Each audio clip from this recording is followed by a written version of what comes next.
Салам достор, биздин каналга жазылыңыздар. Башкалар көрсөтпөгөндү биз көрсөтөбүз. Бишкек шаарынын республиканский 127 коросун алды үйдүн. Патрулдук милициянын кызматкерлери 1,5 саат мурда чакыруу боюнча келишип, мектептин айланасынан карышкырды кармаштыр.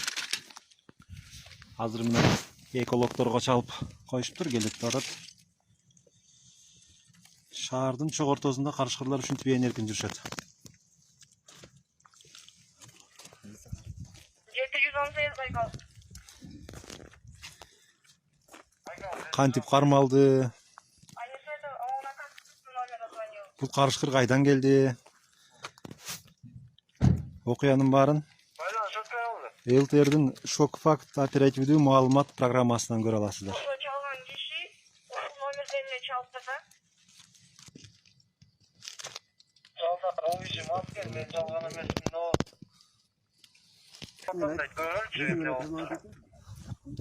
Hiçbir adam